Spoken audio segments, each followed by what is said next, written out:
All right.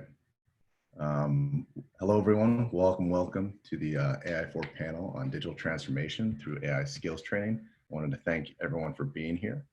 I'm Spencer STEBBINS, the head of AI training at AI4. And what my division of the company does is curate and find the best AI, data science, analytics, software engineering courses out there, make them available for open enrollment to our AI4 audience and all of our conference attendees.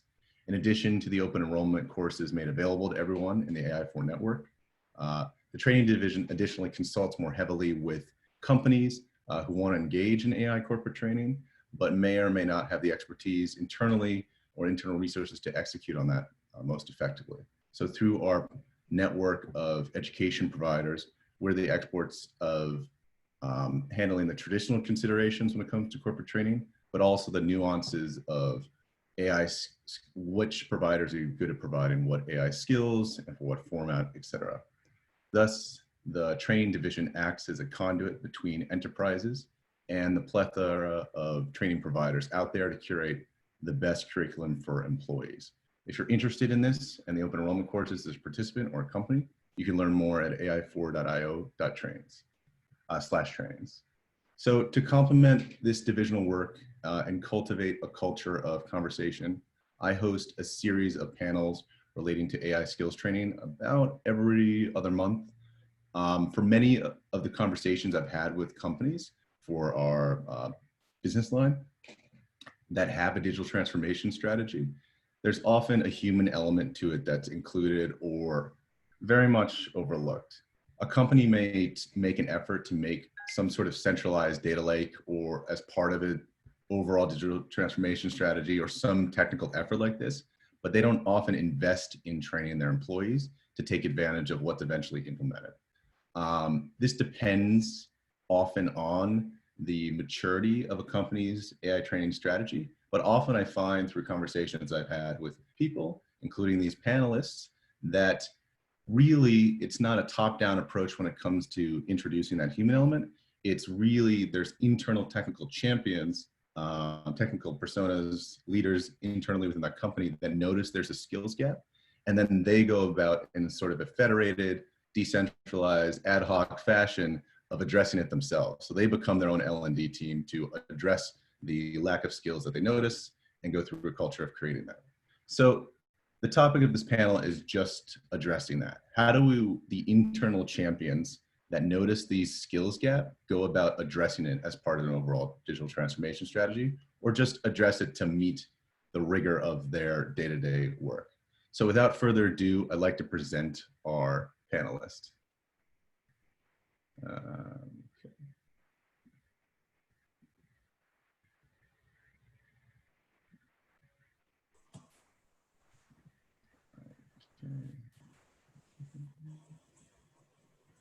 All right. So we have an illustrious group of technical champions at a variety of companies here today. They're wonderful. I've spoken with them all individually about what they're doing. I think we'll have a unique group of perspectives as it relates to how we go about addressing this AI skills gap internally at a company. So for the purpose of this, why don't we go in order here? I don't think Fatima is here at the moment. So we're just going to start with John, and then we'll go to you, MLADEN, afterwards. John, I'm going to hand it over to you. Great. Hello, everybody. I'm glad to be here. I run the Advanced Analytics and Artificial Intelligence group at a company called CSL Behring, which is the third largest biopharmaceutical company in the world. And we provide advanced analytics and AI-based applications to the whole corporation. Great. Thank you so much for that. MLADEN? Everybody, I'm MLADEN Golubovic. I work for QBE, which is the largest Australian global insurance company. And I overlook global efforts in the AI and ML space for financial and insurance services. Thank you. Fantastic. ADITIYA. Hi, everyone. My name is ADITIYA KULKARNI. I lead the analytics and data science team within the services organization here at Dell, based out of Round Rock, Texas. My team is responsible for driving analytical and AI ML driven solutions for millions of customers who come online seeking self-help. So we are at the core of the entire digital transformation when it comes to these services domain at Dell. Great. Ritesh? Thanks, Spencer. So I'm the Director of Data Analytics and AI at WiPro Limited. WiPro Limited is the third largest SIs based out of India. We have a global presence, including in the US. I'm based out of San Francisco, primarily responsible for my customer base in high tech and manufacturing. Thank you. Great. And Fatima, I see we have you here. Thank goodness. Panel Yes. Complete without you. Thank you for being here. Thank you. Actually, I was on the call. I don't know why I didn't pop up, so I had to rejoin. So hi, this is Fatima HAMAD. I'm leading the pricing and analytics team over here in Hitachi Vantara. My focus is mostly into how to use the advanced analytics in terms of DTM strategies, pricing, and impacting the finance P&L as well. Fantastic. We have a unique group. I've spoken with you all, and I'm looking forward to having a conversation around these questions. So let's start with, if your company has a digital transformation plan, and this varies from the conversations I have, this really varies depending on the size of the company or you're beginning. They may be beginning it, but not actually implementing it. If your company has a digital transformation plan or intends to, how much of a priority is AI-related skills training within that mandate? So that means data science, data engineering, software engineering, or even data literacy for someone that may be, a business executive within that firm that wants to better communicate with the AI-related teams. We're going to leave this open and conversational so people can sort of just jump in wherever they feel a question addresses, speaks to them the most. But if not, I will go and refer to the order of the original panel. So anyone feel free to jump in on this one. I'll jump in. I'll go first. We do have a digital transformation plan at CSL, and we are working through it. But I have to say that the AI-related skills aspect of the training within that mandate is pretty far down on the priority list. There's a number of things that are going on, looking at processes, people, products. What we've done in the AI group that I run is we have created a global community of practice that interfaces with our Center of Excellence. We have over 400 people in that community of practice. And we've broken that down into 14 special interest groups, or SIGs. And each of those SIGs has their own team site. And we've created curriculum on those individual SIGs, a 101, 201, 301, a 401 class that everybody can take to understand and learn those SIG areas. It could be R, Python, data visualization, those kind of concepts and topics and issues. So we noticed that it wasn't a corporate priority, so we took it upon ourselves to build a constellation of sites that people could go to and learn on their own. Let me just add on that. I mean, as I said, I'm part of the SI, a consulting services and IT firm. In WiPro, we're almost about 150,000 employees, right? And we have a large customer base across the globe. So AI is a very big umbrella overall, if you will see, right? There is robotics comes in picture, there is visual assistance comes in picture, there's data digitization, data science, predictive modeling. There are so many aspects of artificial intelligence. My focus from the practice of the service line standpoint is more about data science and the predictive model, right? And we have seen a lot of number of digital transformation across mid-size to large size companies. Of course, the small scale companies, they are like digital born, right? And like John said, though companies have a roadmap for the digital transformation, but I have seen lack of plan from the learning and development standpoint, right? And that's where we help the companies to skill that gap, right? And from an SI standpoint, we are growing our strength in data science on month-on-month basis, right? We have a centralized function which helps in the learning and development. And if I will categorize this component in two parts, one is the generic skill. You can talk about the resources which already have a skill in Java. We try to train them in Python and so on, right? But there's a specialization. As I said, what artificial intelligence are we talking about? Are we talking about robotics? Are we talking about virtual assistance programming like Alexa and so on? Or we are talking about data science and the predictive modeling. From my function standpoint, we have created a program in DAI, Data Analytics and Artificial Intelligence, where we try to train people internally for skills like AI on Azure, AI on TIBCO, or generic skills like TensorFlow, which are very, very specific in nature, but very relevant when we talk about the telemetry kind of data we try to consolidate, right? So it depends on which business function, which customer we are targeting, but we have month-on-month plan, and we change that plan, or you can say, depending on the skill set requirement at one particular customer base, we try to create that plan or include a particular training in our schedule, right? So it depends on what digital transformation are we talking about, but most of the companies which are mid-sized to large scale, they have a digital transformation plan, but I surely see a gap which needs to be fulfilled by the L&D, whether from the SIs or we have to create an L&D within that company to enable that skill set to fulfill the demand of those programs. Yeah, and I'll follow that. Actually, I'm Chris McDonald, by the way. I work for PTC, so I lead the AI and analytics team there. So our company partners with WiPro, actually, from a go-to-market perspective. Our whole business at its core is creating software solutions around digital transformation, from digital engineering to IoT, analytics, augmented reality. But I think for us, foundationally, it has to be that broader definition of analytics, like you mentioned, of far more than just one type of logic or the Alexa versus the BI type reporting.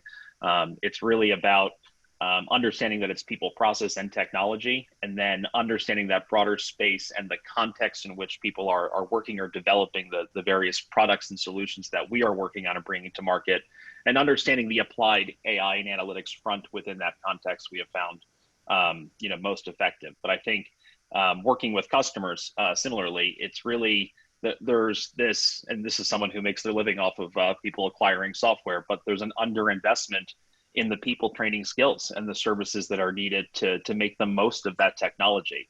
And I think a large part of adoption is both from top down within an organization, executive to frontline worker, understanding enough to be able to adopt, to consume, to take action based on these insights, regardless of how advanced that logic is. Yeah, thanks, Chris. And I forgot to mention earlier, but some of the panelists here, especially Chris at PTC, they work with a variety of companies. So you're providing software solutions for a company. So it's not just how do we handle it internally, but if you're selling a software, how do we go about doing the skills training for them to actually, so maybe a data lake or maybe software within PTC. But we find that this lack of investing in the human element of learning how to use those AI tools is ubiquitous and everywhere. So thank you, Chris, for your perspective here. Anyone else want to speak to this question? Yeah, I would like, sorry, go ahead. Sorry, so from a Dell technology standpoint, we have been involved in digital transformation for a better part of last 1 year now, or more than that. And one thing that we've started is having a executive sort of overview of ensuring that the executives understand what AI and ML is about. So as an example, the terms like machine learning, deep learning, AI get used so loosely that sometimes you lose the essence of understanding what it actually means. So understanding the data ethos, right from data enablement, engineering, analytics, BI, all the way to data science and machine learning and AI. We've started having that conversations even at a leadership level, so that some of this pressure to go and get these trainings associated with specific skills is embedded within a tops-down approach. Because now that your leader is educated in that particular skill, or at least knows more about AI and what it means, then that pressure sort of comes down the layer, and so on and so forth. So eventually there has been good education across different teams. And from a services standpoint, we have established things like a data science council, which enables people from different teams to come together and start talking about the requirement of these skills and understanding across the spectrum of the organization, different projects, different programs that are being driven that require this skill. So there is cross-training happening. There is understanding of different technologies that can be used that is happening. So that community spirit as it builds, I think, is helping us go through some of these training challenges. And as we've evolved in the analytics space, I see, at least in my specific team, people want to get trained in, want to move away from the typical SQL-based queries to understanding more about Python and R and using the next gen technologies like Databricks and so on and so forth. So some of it is being driven from the individual standpoint, some of it is being driven from a leadership standpoint, and some of it is, of course, ad hoc, wherein depending on what problem you're trying to solve, you go get the skill for that problem, solve it, embed it within your existing process, and keep using it going forward. Great. Fatima, you. Yeah, I think you have all covered most of it. Just from my perspective, I echo the same. Yes, there is a skill gap, but if I look at from my perspective, like in Hitachi and in my prior roles, I always find a gap where it comes to the vertical skill set, because if someone is from finance or from, I would say, go-to-market strategy and everyone, yes, leaders are driving the adoption of AI and ML, but there's a tons of data. How you actually synthesize that data to use for your particular needs. So that's why you need the vertical specific folks who can understand the data and help get that data cleaned up to be used for the AI and other machine learning platforms, and also logic, and everything differs from the word go. So I feel in our organization, definitely, and many other I have seen, there is a gap between business and also the technology. Yes, there are a couple of folks who actually are good on both sides because they have experience or exposure to, but on-the-job training is mostly what I've been experiencing, because in our organization, I had the same gap, and what we did, like, bring all the people together who have the same skill set, who are technical, plus who are also business savvy. And then combining the both skill set together, you are creating a center of excellence for data and machine learning and AI over there. So I think the business aspect and business savvy people at the same time having the engineering exposure in the data analytics or AI will be a key skill set moving forward. Yeah, absolutely. I think there's a couple questions coming up that we're sort of touching on here, including, when it's platform specific skills, we'll address that. And then there are many, I've spoken with, the Googles and Twitters of tech giants, and they have internal resources to build their own internal training platform. But a lot of the times, companies don't have that luxury. Mm-hmm. And even more so from beyond it just being technical training, as you say, everyone knows that famous, data science Venn diagram. The business domain knowledge aspect, or the business analyst, is a very important component of that that's often overlooked. And teaching those personnel within a company on how to communicate better, or actually understand what the technical teams at a company are doing, makes the, greases the wheels of actually like implementing a data science project in a more effective way. So I think we're going to address that in a couple later slides, but I just wanted to emphasize that point. Really resonates across not just these panelists, but the people I speak with overall. I think let's move on to the next question here. So at your firm, is skills training a company-wide or federated model where each team allocates resources independently or on an ad hoc basis? I think there's a lot of overlap between a lot of these questions. So if you have addressed it, feel free to make it your own. But anyone want to take a stab at this? Lead us. Sure. Let me talk about it. So, like, as I said, there are two different ways to address the L&D needs, right? So from a SI standpoint, we have a centralized function who takes care of the training. But at the same time, we have to work with different customers. What is their need, right? And prioritize the programs or the need what they have, right? So overall, we have a centralized function which identifies the skills of the future or the next gen which are required and train the people of generic skills to enhance their skill set into the next technology stack, for example, Python we're talking about, right? And we also work with the customer to identify their needs depending on the program schedule and identify a group of resources across the company, across the resources who are serving various customers to train them on one particular specialized skill, right? At the same time, I also like to emphasize that within a company, we don't have all the trainers who can provide the training. So sometimes we also need to work with the external vendors or might be the product companies, right, in order to provide the training to our resources. It's like a train the trainer kind of model, right? So we identify the senior people who get trained by the external vendors, and then they train internally to the people to optimize the cost and to take the better advantage to spread the skill across the company. Great. Yeah. Another thing we'd add to this question, a good conversation would be, from speaking with people, sometimes they request budgets for training when they notice it. If it's a federated model, right, they request a budget from executive team, you know, we need to upskill in this, or they have an allocated amount of budget, but there's no, it's up to them to sort of decide and act autonomously on how they allocate that budget. I'd be curious maybe to enhance this question a bit, if people can talk about how that, have a conversation a little bit about that process. If at your firm, is that done independently, or is there a top-down overarching digital transformation plan, which is like, we need to have this amount of investment in data engineering, or maybe some Azure, more platform-specific Azure training, as opposed to each team gets a budget on request?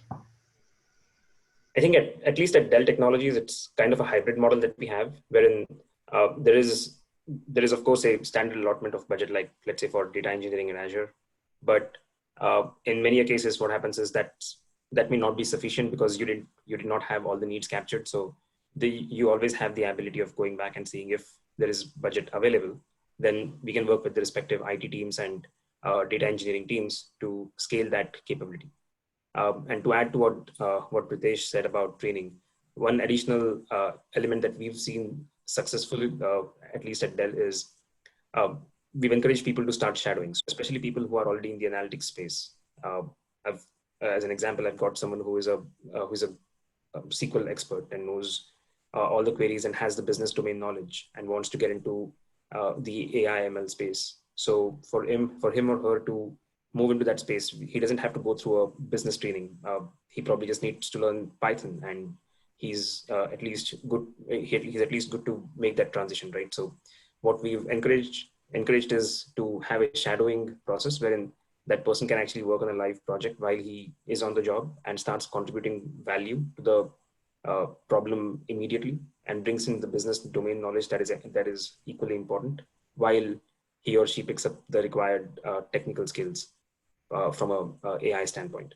And so you essentially grow that spirit of learning within the team so that we can always roll through these additional requirements and resources in parallel while we work with like external vendors, or could leverage some of the internal training that's available for us. So that has helped us a lot. Thank you.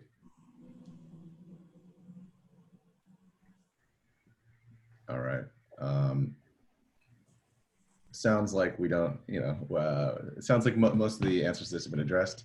If that's the case, I think we can move on to a sort of related question. So this relates to the first one a bit. What are the most pressing AI data science skills you're prioritizing in your company? As you said, sometimes there's, a data engineering budget or a data engineering digital transformation. Data engineering upskilling as part of the digital transformation.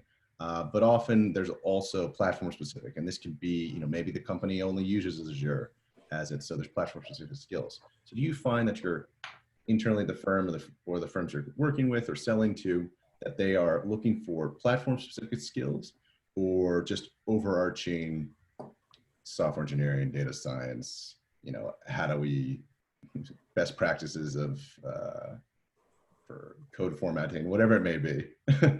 Is there more general courses or specific platform skill sets that cultivate?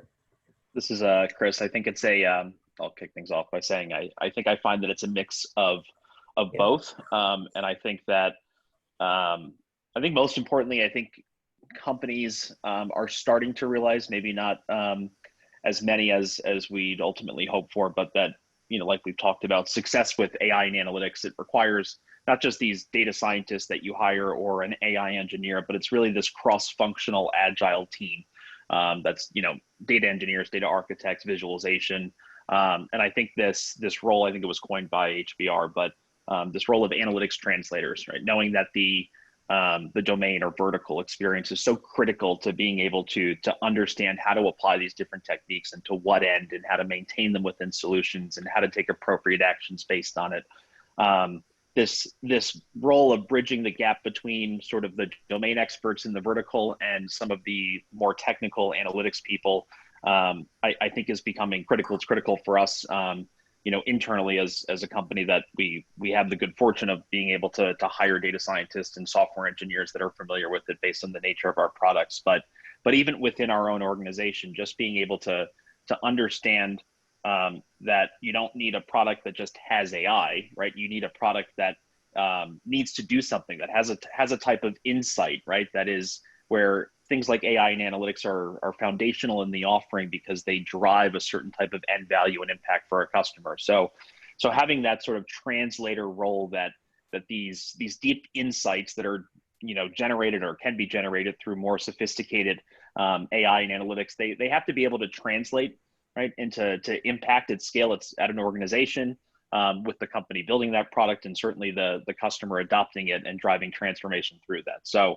I think it's this need for not just more than data scientists, but data architects, engineers, and scientists from a technical perspective, but and certainly people within the verticals and domains having an awareness and education around it, so that they can better collaborate to create these agile teams. And I think one of the roles that really helps with that is that analytics translator, that role. And I think you can often find those people internally. Certainly myself, leading our AI and analytics COE, is always hunting for those people within our different product groups that have a passion and understanding, and seem to be able to really translate, you know, the business outcomes into technical requirements. Yeah, I think that's such a rare skill set, and I think it's for an individual to have. You know, I've taught, prior to this, I've worked with a bunch of corporate training providers myself, and taught teams that are implementing projects, capstone projects, or implementing a project on behalf of a company. And, you know, you could have the best, most technically talented personnel working for you, but if they don't understand the business problem at hand, like, you know, it's bringing a machine gun to a knife fight. It doesn't, you know, oftentimes progress the solution. We don't need to over-architect it. So, a lot of that is accomplished by really having good cross-pollination between the business analysts, or whoever is the business stakeholder, and the data science team with the technical capacity to actually implement it. But, you know, I think emphasizing or having courses that really cultivate that skill set, what is the impact of it? Well, what does it mean to have a well-framed problem, right? Not just a problem you need to solve, but a very well-framed problem statement. Problem scoping should be included within these technical or business executive courses as well. Absolutely. It's something we're trying to cultivate. Thank you, Chris. Yeah, I think that's a very good point, because like Fatima was also talking about, it's not just the platform or particular technology set, the training we talk about, right? Data science is more like a Venn diagram, considering the data, the knowledge of statistics, and the business, right? So business play a crucial role in the data science, right? And that's where all three parameters have to match, and then that picture comes. So what I have seen at the customer end, that the challenge is, every company has digital transformation programs in some way or the other at a different level. And their data COEs have clearly are talking about data management, advanced analytics, data science as a core function, AI first approach, and so on. The major challenge that is coming is the user adoption, right? They develop so many AI models, but they don't see that they are getting adopted by the users to the extent or the money they have spent, right? So how to make sure that once the AI models are developed, they are enhanced and used over the period, right? It becomes very, very important that when we talk about the training on the IT side, right, to enhance the knowledge of our technical forces, we also need to talk about the training to the business side. How are they going to use or see the patterns which are developing by these models, right? And what we have started doing is, whenever we create any roadmap, we put the user adoption learning as part of the change management strategy, right? Because change management is a function which helps to increase the adoption of the features which are developed as part of the models or the programs, right? So it is important to inbuild learning and development or the training as part of the change management function to increase the user adoption of the data science, or as I said, the adoption of the ultimate goal in your organization. Yeah, I think that's absolutely true what Chris and Ritesh have said. When we do a project at CSL, we have the advanced analytics team, which of course I run, but we have the IT team, and we also have the subject matter experts from the line of business involved. So when we lay out a project, we lay it out from data acquisition all the way to production implementation. And along that way, everybody has to be trained and understand the change management aspect, the business process re-engineering, and the value that the advanced analytic models are going to bring in that process. So that it's no surprise that it's difficult, because it's a multifaceted problem that brings in a wide range of groups that often don't talk to each other on a day-to-day basis. Yeah, I agree with you, Ritesh, John, and Chris. It's the same, I think, everywhere.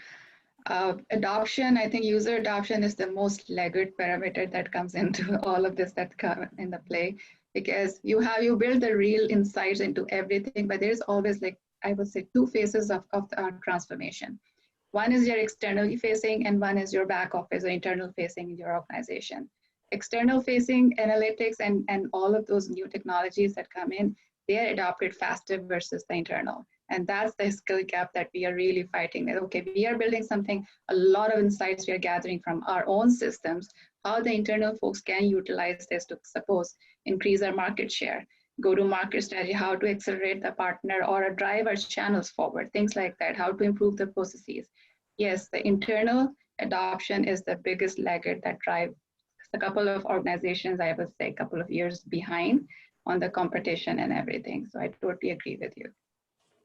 Yeah, one role that we've seen evolving in the past year or so is around, it's a program manager role. So it's like the analytics translator, I guess, but the objective is essentially to have a program management aspect around data science, so that you can essentially build the problem statement in such a way that you have the data scientist, the business me, and the data engineer, machine learning engineer, all of these technical roles that are anyways evolving, make them as part of one package, so that that program manager is able to come in and use the program management skills to structure the solution in such a way that you can understand what sort of deliverables are coming down the line. So that's right, yeah. Right. So historically, what has typically happened is that you have a data scientist who is essentially playing all of these roles. So they're essentially wearing multiple hats at the same time. So sort of carving these roles out in specific areas helps the data science community as well, because then that way the data scientist is responsible for driving the most important aspect of the problem. Along with that, to slightly pivot off just the AI and data science piece, a strong realization that we are getting is that your AI ML models or any models or automation that is being driven is going to be as good as the underlying systems and processes that you have. So having a solid, strong knowledge base, which is embedded within the processes, is also extremely important. So we've been putting a lot of focus in ensuring that you have a strong knowledge management framework to support these digital transformations. Because without that framework, you can get into a garbage in, garbage out solution sort of a situation, because your data and the underlying systems are not connected enough, are not laid enough in a architectural fashion that enables the data science and the AI community to deliver the best and the efficient possible results in a timely manner. So all of these elements sort of need to come together, and which is why there is focus on different areas, although it's not necessarily just connected to AI and data science or automation, but having those foundational elements is extremely important too. That's right. So these center of excellence, in my opinion, they work very, very, very well in the project-based environment, because then you move over to them like business as usual, where the gaps actually come in, because all of those technical resources and everyone, they cannot move over to the business as usual kind of stability, scalability. So we actually experience some gaps coming from that perspective, how we can scale up and maintain at the same level. So definitely a gap over there too. Yeah, and even if you get like it's hard enough to get the model operationalized, right? To have the insights in some sort of application that's being used at the right time and place to be able to derive that insight. But on top of that, when you leave that project, I'm going to use predictive maintenance, right, in the industrial space, which we often deal with. How do you teach that operator on the manufacturing floor to notice things to trigger a model retraining, for example, right? The nature of predictive maintenance is that insight's going to be less effective after its first prediction. So there's a level of, they don't need to know about model retraining per se, but they need to know to look for something that triggers that. That's correct. Yeah, there's, I mean, we're talking about data drift here. There's often knowledge drift in people having to know the skill sets to then go and implement or really utilize what's been developed by the technical teams. Oftentimes the technical team, they should be focused on actually solving the problems.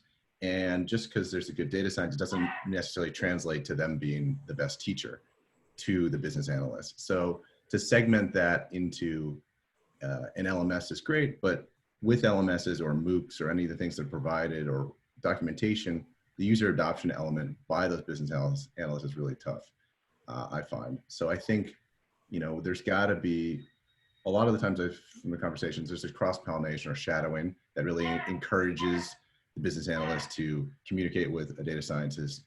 And there should be specific,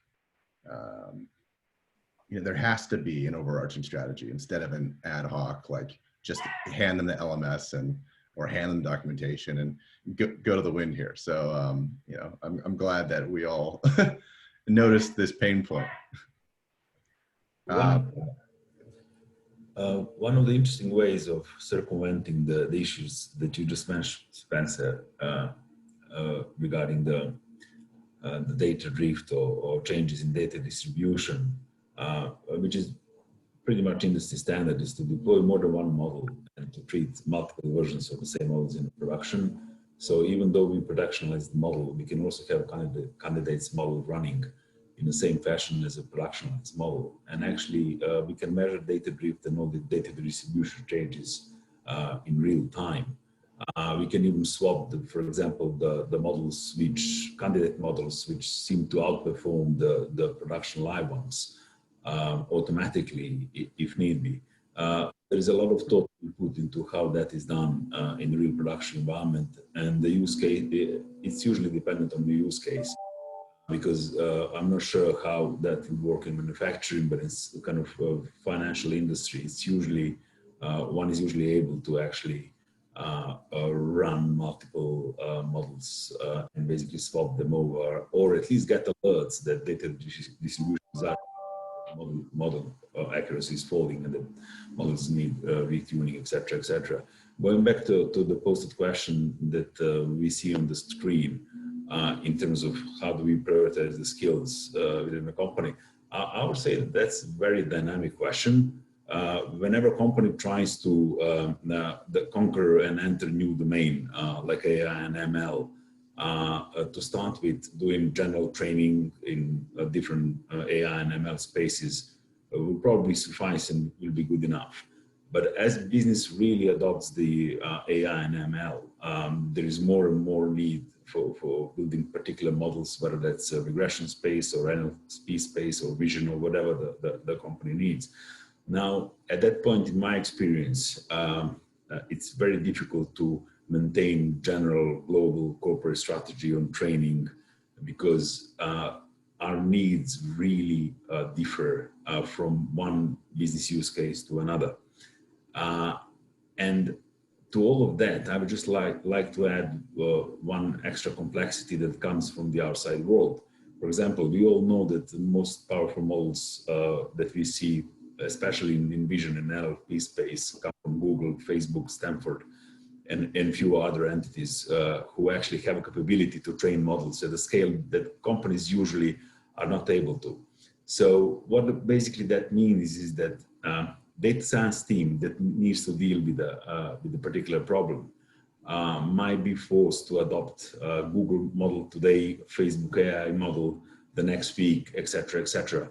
So a question of what training is right basically comes down to creating such a teams who are actually able to see what's out there online, understand which models will work the best with the corporate data, then train and download that model. Now, whether it's going to be Google model in TensorFlow or Facebook model in PyTorch, it does not really matter. We need the teams who are actually capable to implement AI and ML irrespective of technologies. And one really needs agility from that perspective. So the old days of IT, when we had experts for particular tools or for particular languages, that is gone.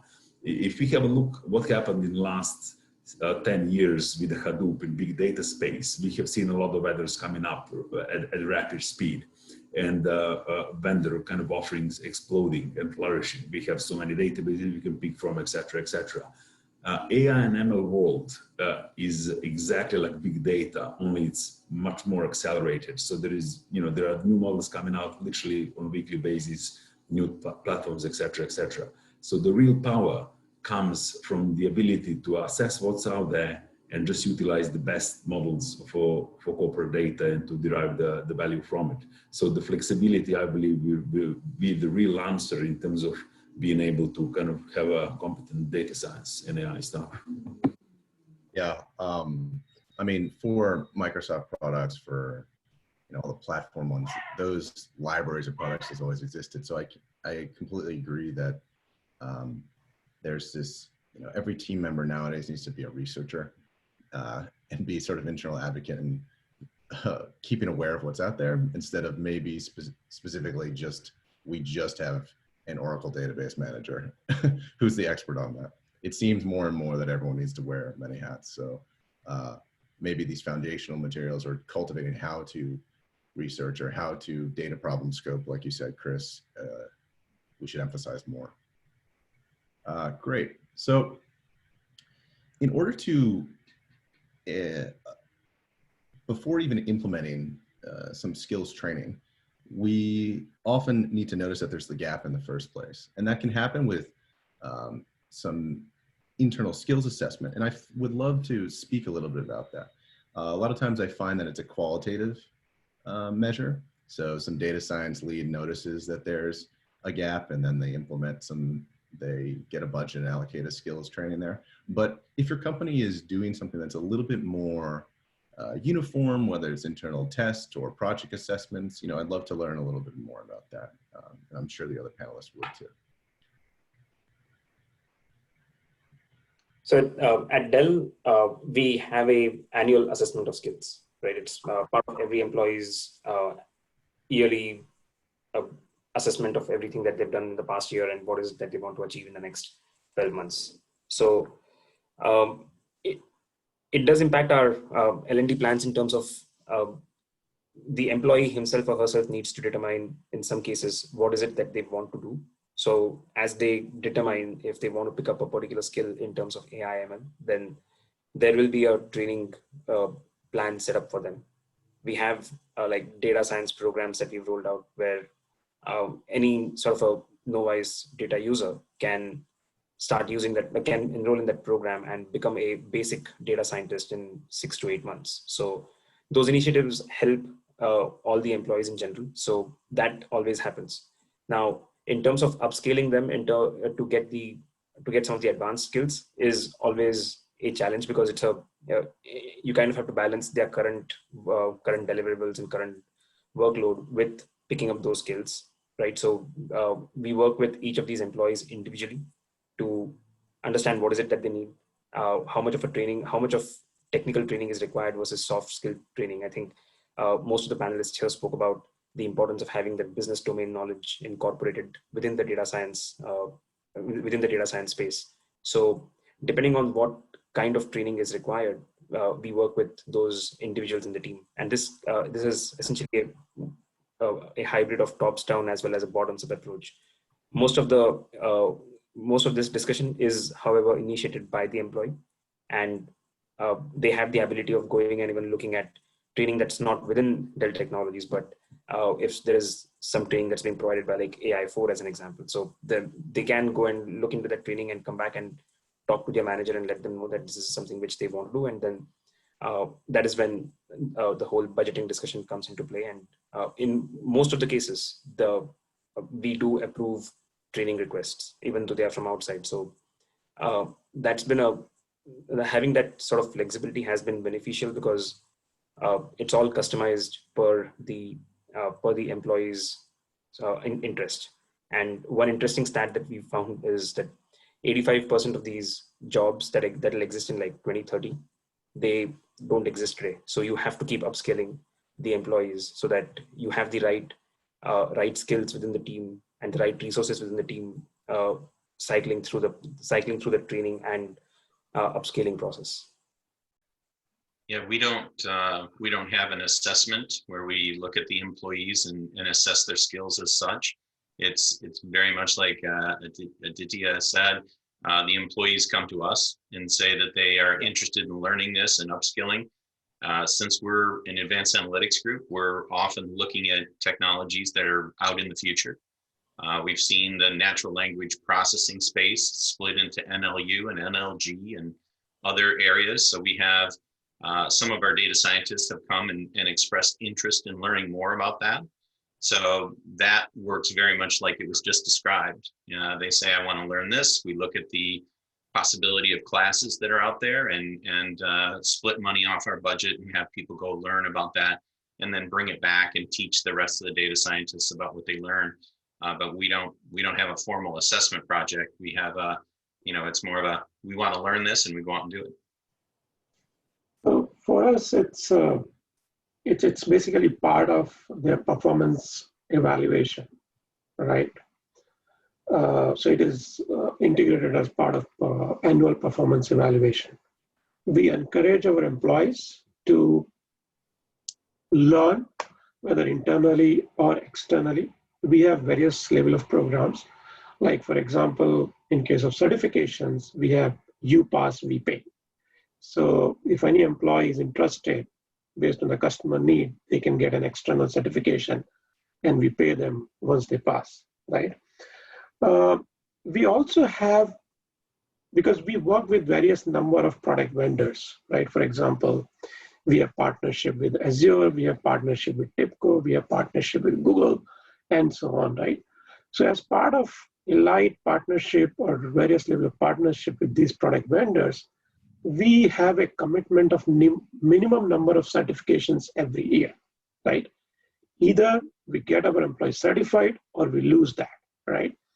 Or that also impact our certification or our Elite status with those product vendors, right? So we identify employees and we encourage them that they should get certification to enhance their knowledge for the next generation platforms like AI, for data science skill, whatever, right? To get certified on those programs. And as I said, this is part of their annual performance evaluation. That is one of the criteria. That's how we measure the performance, how many certifications they have done internally, how many trainings they have attended, how many certifications they have external. Of course, I mean, we are not encouraging one employee to do everything. It is distributed across the employees, across the customer base, depending on their bandwidth, how much time they can spend to that training, which is relevant to their project or relevant to their customers, right? So we encourage our program managers to enroll their team members to participate in those trainings. Yeah, and I completely agree with what everyone's saying, and I think it's you know, for us as my organization as an AI and analytics team, it's definitely part of performance and, you know, employee learning and growth. But when I think about the broader organization and general AI and analytics training, and I could have the wrong perspective based on my experience here, but I find that sometimes that broad AI training to, you know, broadly distributed in the wrong hands can lead to this sort of AI and analytics hype that becomes, I want the, you know, the AI in my product, and we all know that that means nothing really. And then you have this sort of, you know, capacity constraint of, you know, teams like mine supporting the broader team because of that excitement. I almost wish that there was a preface to that broad training, which is, you know, how to identify well-framed problems, and realizing that although AI sounds sexy and that the algorithms are cool and fancy, the really hard part is the data, getting the data to work with that logic, and then putting that data and logic into production in a sustainable way to drive impact. And oh, by the way, there's architecture implications, you know, on your given, say, software solution through this incorporation. There's computational things you need to think about. So it's not so much that it's a technical upskilling on how to build and create the an AI model. It's everything around it that leads to the complexity, rather than, I don't even know if I would call it technical, but there's just a broader picture that sometimes general broad AI training can create an excitement in silo without that broader picture in mind. Yeah. Just adding to that, like in our organization, there's no, I would say, generalized training for everyone, or because everyone is at the different, I would say, on the timeline to understand this technology and also to apply it. So it's pretty much focused, like in our teams, we do the assessment every year. It's not the part of like annual, like annual, I would say, their skill set. Like we don't appraise, okay, we just figure it out, okay, what they really want to do, what is the next steps they want to do in their career, and then align them to the right training set. Because if someone is coming from a finance background, totally finance background, and they just work on the financial statements and everything, but they don't know how to apply or use the advanced analytics for in the financial vertical, then you have to drive them and show them, okay, these are the certain trainings that you can take to get to the next level of your skill set, or to apply data, because everything is driving towards the data model, right? In future, I don't think we will be living in the Excel models or anything that is like Excel files or manual uploads to the data lakes. It will be very much data-driven environment going forward. So we only assess those folks who are actually really like to go into that direction, because not everybody has the aspiration to work with analytics, right? They don't want to get into those areas. So we just figure it out who wants to be there, who wants to use this skill set, and just advance in that direction. So it's pretty much, I would say, customized from team to team and from requirements, what we are going to deliver in that fiscal year or going forward to scale up. It's interesting. I like the comment there that everybody wants to be in analytics. There's certainly a lot of that going on right now. And I have people reaching out to me almost daily, weekly for sure, saying, you know, how do I become a data scientist? How do I get into this field? And I always tell them, go to Kaggle, you know, and try to do a competition, work with some data. And probably half of them come back and go, boy, I hate that stuff. I'd never want to do that on a day in and day out basis. So it's an interesting time.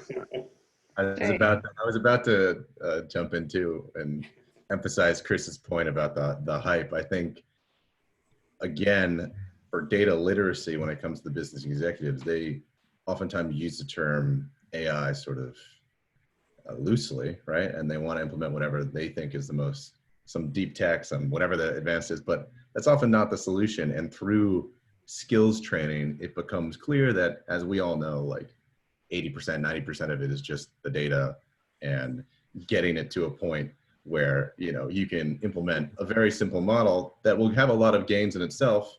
And that 10% of the modeling part, spending that on some over advanced complex model often is, you know, not the right solution. And in this case, Occam's razor for model creation, I think, applies, but that only becomes clear to many business analysts once they've gone through and witnessed that so much of it is actually data cleaning, data acquisition, et cetera. It's that article of data scientist being the sexiest job, if those who have been in data science. That's a 10-year-old article now. It's like, yeah, it's incredibly valuable and super fascinating to the right persona, but nothing about it is sexy, let me tell you. Scaling up has become very, very important over the last 10 years, right? Because the technology is changing so fast. Every couple of years, you see a new tool set, announcements of the tool sets, the integration, or all those APIs, things are coming up, right? So technology landscape architecture has changed dramatically every couple of years, right? And the challenge of the companies is to maintain that balance of the technology and not lose the talent also, right?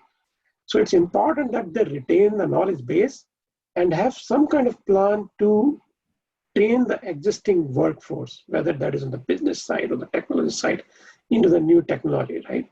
So it's very, very relevant that we should have some kind of plan. I mean, depending on the company, depending on the need, like Fatima was talking about, we have to align the required skill set which we see, depending on the technology platform, adoption within the company. How are we aligning our resources to those technologies, the set or the architecture we are going to adopt going forward? That's right. And also there's an aspect, the way we look at the whole horizon is, these are the enablers and the builders and they're the users. But on the both sides, they need to know enough to work it together, right? And this is where I'm more on the business side, but I know how the technology and these different platforms and the advanced analytics will work. If suppose I have this equation, just very, very layman terms, but some of the leaders don't know how it will be used. So like they say, okay, AI, and it's something next level to go do it. So not everybody can do it. So there will be like a knowledge sharing layer just to connect the dots. You don't need to be a data scientist. I am not 100% data scientist, but I'm a hybrid data scientist. So but I can connect the business to the science as well. So it's just a like kind of a pendulum where you want to be on that horizon, on extreme on the scientific or technology side, or on the business side, or do you have the connected knowledge to connect the both sides? So I think on the both sides, the training is definitely a must. Everybody should know how we can use the resources, data and everything, just to advance our businesses and our skill sets and just to scale up to the next level. Yeah, there's definitely a lot to what's really needed to deliver successful AI platforms is the understanding of what AI models can really do. And I'm talking in real terms that requires a bit of knowing of detail, and then really trying to have innovative and creative thinking about the business and trying to put AI and ML to work for us. That's really crucial. Otherwise, yeah, most of that ends up being hype and kind of trend which will undoubtedly pass. And I just want to refer back to the question on the screen. We have also had kind of corporate courses internally and with external providers in terms of educating the, let's say, junior or maybe even mid-level data scientists when it comes to really top players and most critical models in the company. We allocate people research and development time because usually if we are trying to really deliver something which is state of the art, there are no courses available at that level to teach the employees. So research is basically what we need to resort to. That's a perfect transition for our next question, MLADEN. We should give you points for that, but why don't we move on to here. Does your company do corporate training internally, or do you source external providers? If you're sourcing external providers, how do you, and what are the most important considerations when choosing one? Are you, if you have the luxury of an L&D or procurement team at your firm, how heavily involved are you with them in that RFP process? Or do you go and choose an external provider? Like it sounds like if it's an ad hoc basis, like everyone's brought up a couple of times, you might work with the person you're trying to upskill very independently, and then you propose it to the L&D team or the executive team for the budget. On the flip side, if you're building something internally, as MLADEN's saying, because maybe it doesn't exist out there, maybe it's unique to the type of data you have or the platform, what are the most important considerations when developing your own content and how to deliver it? How do you group drive user adoption of the course or the platform you're building to teach that skill set internally?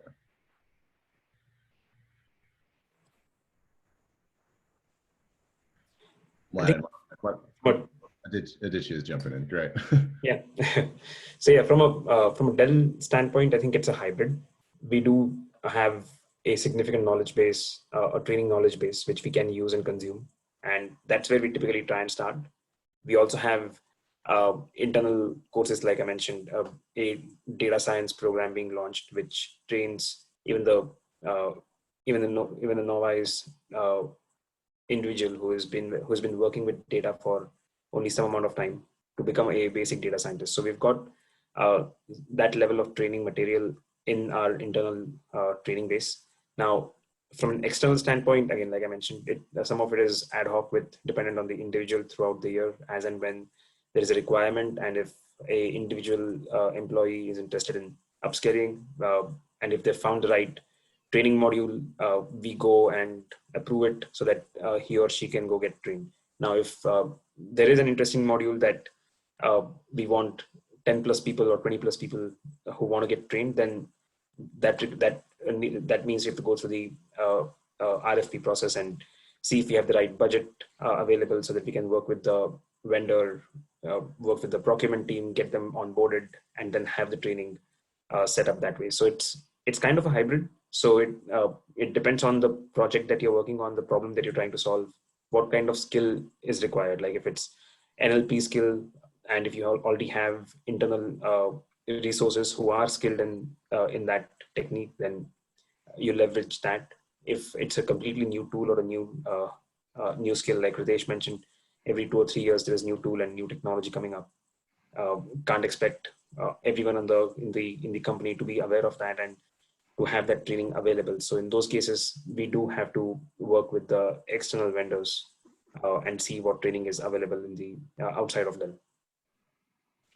Yeah, so I have seen two different models, right? And let me talk about both from an SI standpoint as well as our customer's standpoint, right? So there are two different ways of training. So from an SI standpoint, we have a centralized training function to make sure that we enable our workforce in the upcoming technologies and scale up as per the need of the customer, right? And as I also said, we also involve most of the training that happens within our organization, that is in collaboration with the product vendors, right? Because we have certain number of commitments in terms of certifying our workforce, so we work with them.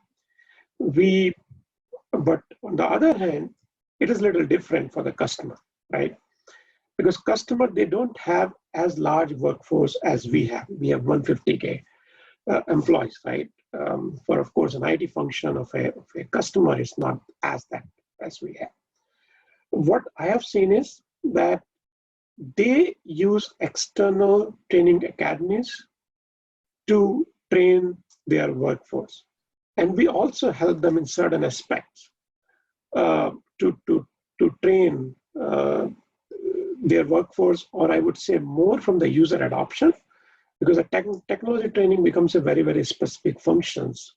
Everybody is not authorized to train the technology because sometimes those product vendors don't allow, right, to train the workforce of the customers. So the customer have to take their own initiatives to work with the external academies or the institutions to train their technical workforce. But yes, we become part of their change management function to train the business side that how we can enable the user adoption, right?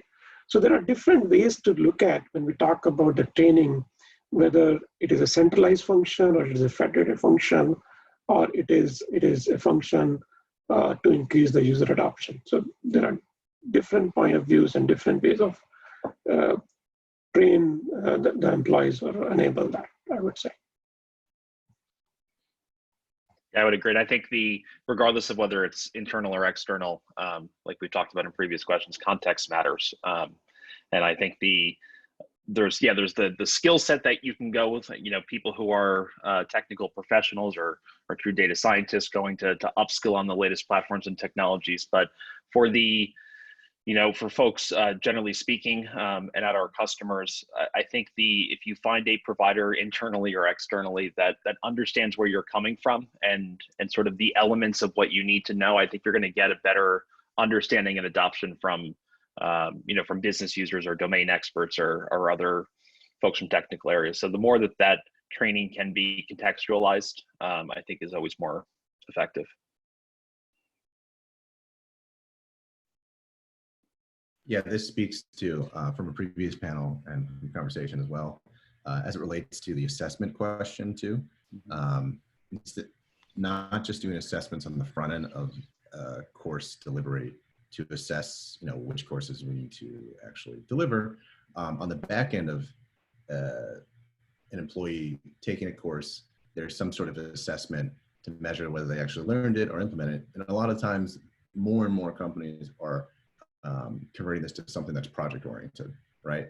So actually applying what you've learned to,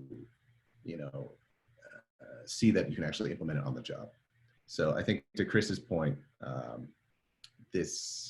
whether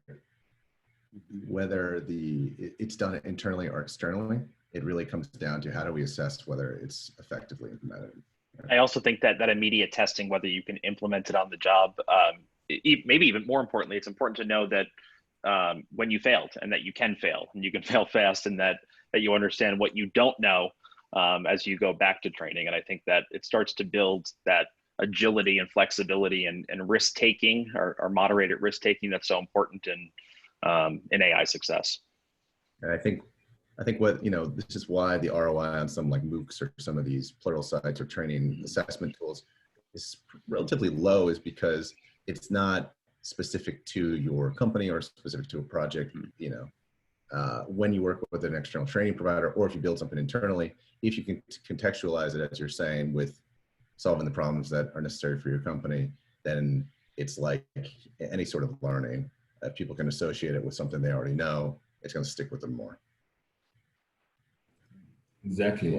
Right, Spencer. And also it will be much more useful to the business. When we develop content internally for training, we actually blend the skills which is required, for example, AI, ML, data, or whatever, and the business use case of which everybody in the company is broadly familiar with, because we all work in the same industry, right? So that way, a user can not only learn the technology, but it can also learn how to and understand how to apply the technology via the business case, which is usually something which is basically core business of the company that we are working for. Thank you, MLADEN.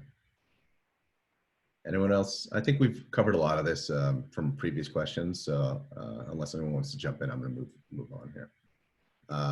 So beyond corporate training, how do you cultivate a community of learning at your firm? So to clarify this question a little bit further, everyone keeps mentioning, or it's brought up a lot, like cross-pollination, pairing up data science teams with a business analyst, or even within the technical roles, cross-pollinated skill sets across your team. If we could spend a few moments to actually talk about how that's done and how much time, is that a weekly workshop internally with a pod? Is that a company-wide retreat?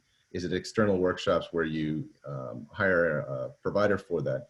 How do we actually cultivate a community of learning beyond just let's have an LMS platform or a MOOC or a Slack channel that everyone can, share their thoughts on? Sure, I'll bite on that. Or Chris, do you want to go first? No, please, John. All right, thanks. Yeah, we do a little bit of all of it. Pre-COVID, when we started our Center of Excellence 2 years ago, and then we created our community of practice and our SIGs, those are all interlocking and intertwined organizational units where there's a lot of communication going back and forth on Teams and email and different kinds of ad hoc meetings and monthly and quarterly meetings. So we have those structures. Before COVID, we had a data science summit where we brought together 140 people around the world in Switzerland and had a 4-day event where we talked about AI and data science and data management and all that kind of stuff, and that worked out pretty well. And then we find it best, as I said earlier, in a project that we have our data scientists leading the projects, and then the people that we are doing the work for, the line of business, the operational area, has a subject matter expert assigned to that project. So I applaud efforts where you have workshops where you get to get people together periodically, but I think it's better if you tie their fates together on a project and make them work together over a 2 weeks, 6 weeks, a year-long basis, where the success of both of those entities are tied together. Then the analysts, the data scientists, get a true appreciation for the operational requirements, and the subject matter experts get a deep understanding of the data, the modeling, and how that result is going to fit into the operational process. It's not the only way to do it, but that's just the way we do it. Yeah, and I think that just a general, sentiment is finding opportunities to create the space for, honest conversations. So I think absolutely the project and holding people accountable when you have that real business case and execution, that goes a very, very long way. And if it's a success, translating that to the rest of the company is a huge opportunity, right? But what maybe it's partially because part of PTC is we're at a software company doing things like augmented reality and a lot of cool, different stuff. But with that comes software engineers who are absolutely brilliant, but may not know this other area, right? And may be hesitant, to ask the stupid questions in that sort of kind of community. So I try to find the opportunities to set a stage and have these conversations that you're, either company-wide or organizationally wide, where you can come talk to the AI and analytics COE with no judgment, no stupid question. And I find that the more I can as a leader communicate that, I think someone else mentioned it, I'm not a data scientist. I come from the business side of things. I spent most of my career celebrating and cheerleading for data scientists more than anything. But if I can have this guy who's a brilliant data scientist leading a team of data scientists, working for me, you can imagine the questions I always ask him, setting those opportunities where they can look at someone who they may respect in the company, know that they ask stupid questions all the time, and then set the stage where you can really just start picking brains, about how do I communicate this? Is this really the right opportunity? Is super important, I find. So there are like three things that have helped us at Dell, especially in services, right? First of all, what we've done is we've set up a book or a journal club, which is like a bi-weekly meeting wherein you've got individual data scientists who are working on different problems. If they come up with an interesting technique, a new technique or a new piece of algorithm that they've identified, they come and talk about it. So although one person has used the algorithm, that knowledge then gets shared across hundreds of data scientists. So that obviously helps them to learn more techniques on the job. So that's one. Just strictly from harnessing that community sentiment, we have these virtual happy hours where we have just the data scientists coming in, having, although they're virtual now, but we have data scientists getting together, talking about fun stuff that may not have anything to do with data science, but just having that sort of community involvement or involvement with each other helps them to have that sort of relationship. So that has enabled us to have the cross-functional, domain experience being shared in a much more effective and efficient way. And then the third thing that has helped us is we've been able to sort of carve out specific roles. So we've got a machine learning engineer, we've got a data scientist, we've got a program manager, a project manager. So the data scientist then is focused solely on that one of those skills that he or she needs to be a SME at. So they are not wearing 10 hats at a time. So although they're working on a broad problem that requires all of these different people to come and work together, they are focused on their specific problem that needs to be solved by gaining knowledge from other areas. So they're not responsible for them, but having them become part of a business-facing team has enabled us to incorporate that business knowledge within the data scientist. So these three things have essentially helped us to sort of cultivate that knowledge across the data science community, which is extremely important and which will obviously be important for the future as well. Yeah, and one of them's alcohol, so that's great. Yeah. Hey, Aditya, at every meetup we had at Dell, when I was there, we had barbecue. Do you have to ship the barbecue to all the different houses for the virtual meetups now? Probably. That's a good idea, yeah. Guys, I have given me new business line ideas, so thank you very much. Food delivery, corporate training. Yeah. I think there is one thing I agree with everybody. I mean, there are multiple ways the corporates are leveraging that, right? It's a Slack channel, it's a community portal, which is very, very common nowadays. And there are certain number of webinars which are conducted. I think the one very important thing which I have seen across customers is, like I was talking about earlier, there are a number of models they have developed, right, over the years. But there is one person doesn't know what the other person or the data scientist have developed, right? What have they done is they have created the libraries which are publicly available, or they are coming up a concept with data marketplace, right? Where they publish the models, right?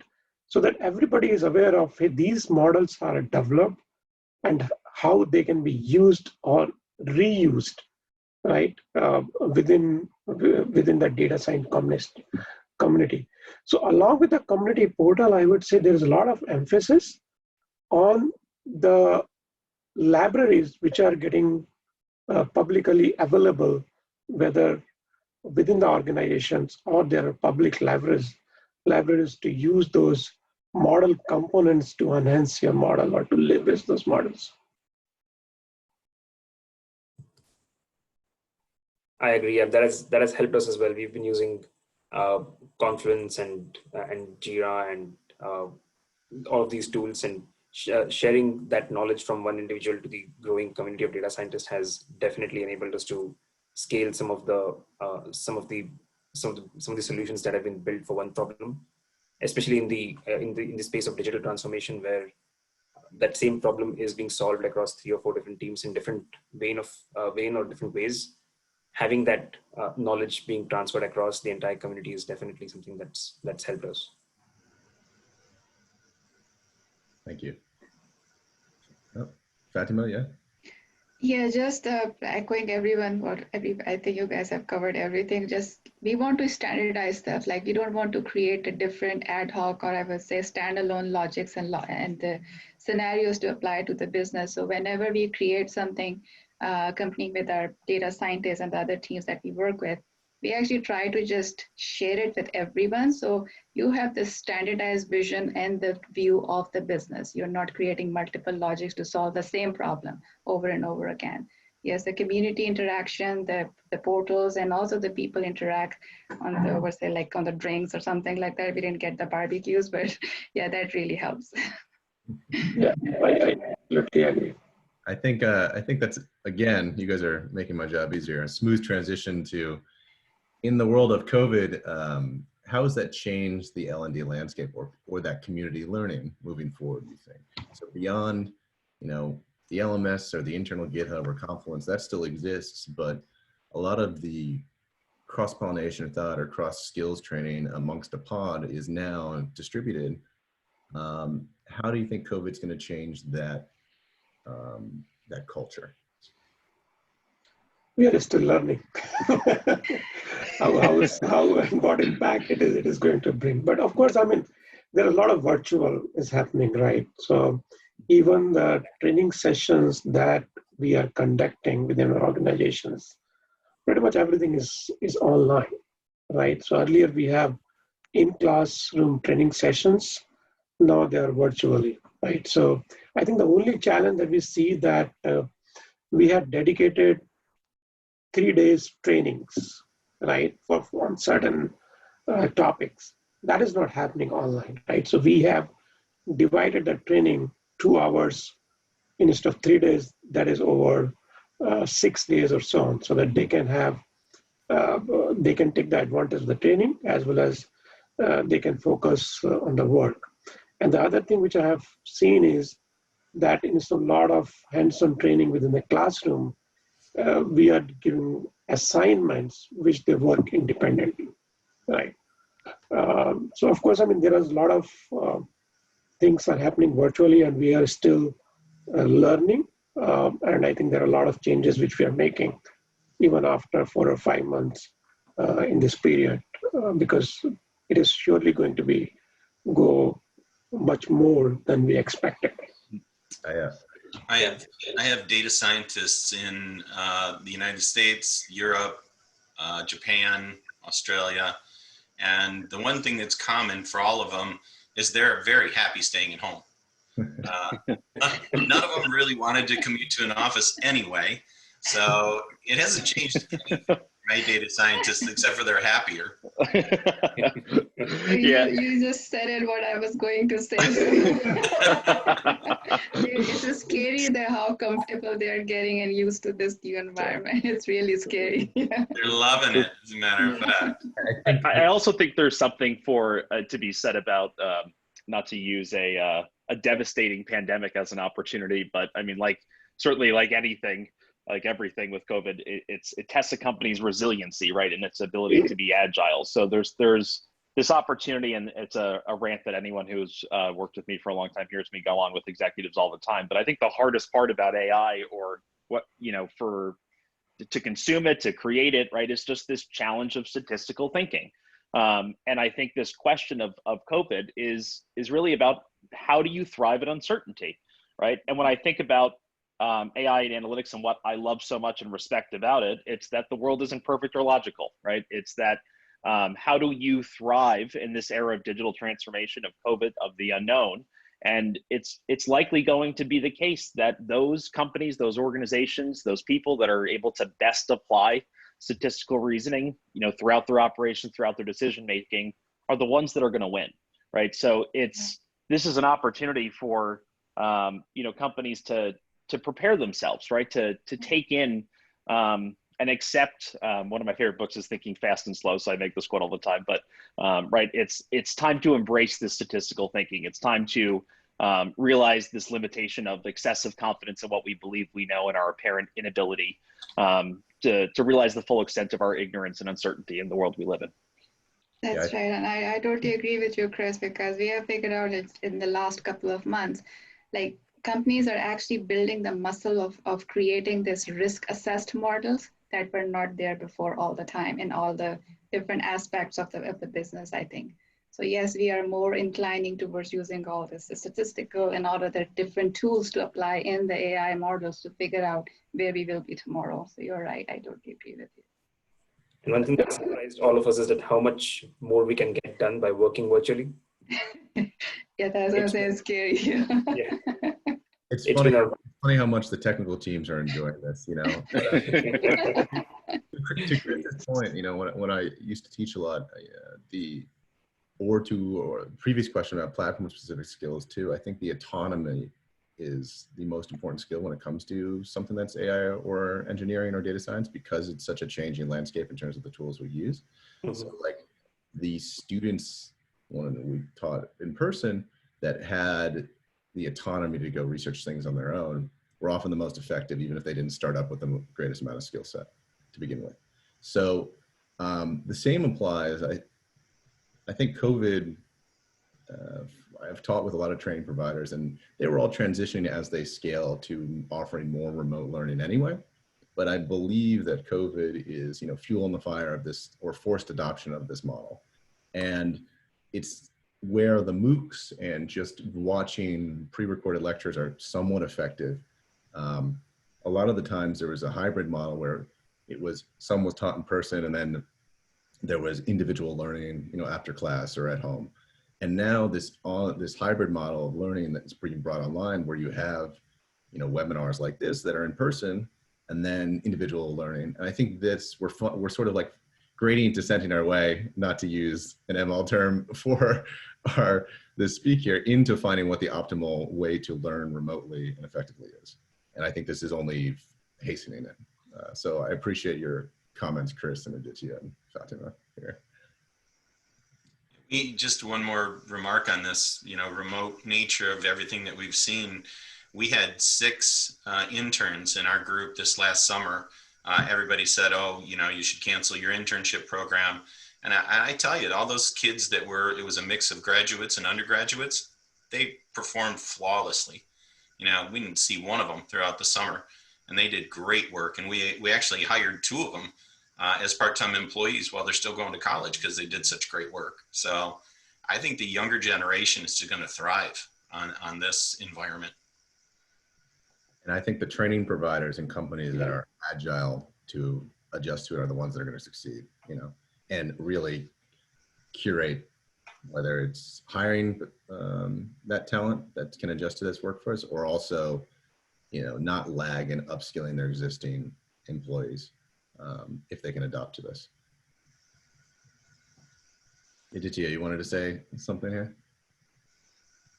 I think most of everything is covered. So this was been a great experience for us going through the challenges. But over a period of time, what everyone is realizing within the team is that the collaboration has improved, because we've got global teams who have been working across different time zones, and it's great to see that the teams have come together and are collaborating to drive what is best for our customers. So all we can say is kudos to the teams and the work that the amount of work that has been put to provide the end results. Amazing. Okay, we are, you know, at our 90-minute mark here, so perfect timing on everyone's behalf. So thank you again. I wanted to thank everyone for taking the time to meet today during these times on what I think is a very important topic. You all offered unique perspectives, and I think we need to have these conversations as a company, have conversations around skills training more often with a larger audience as well, so that we can actually implement the technical change. So I just want to say thank you for the time. And again, for anyone that's watching this now or the recorded lecture, which will be shared, if you're interested in some of the open enrollment courses, you can go to ai4.io trainings, and I'd love to have a conversation further about these topics. So thank you again to the panelists, and best wishes in this new journey. Thank you. Thanks for having me. Everybody. Thanks, sir. Bye. Bye.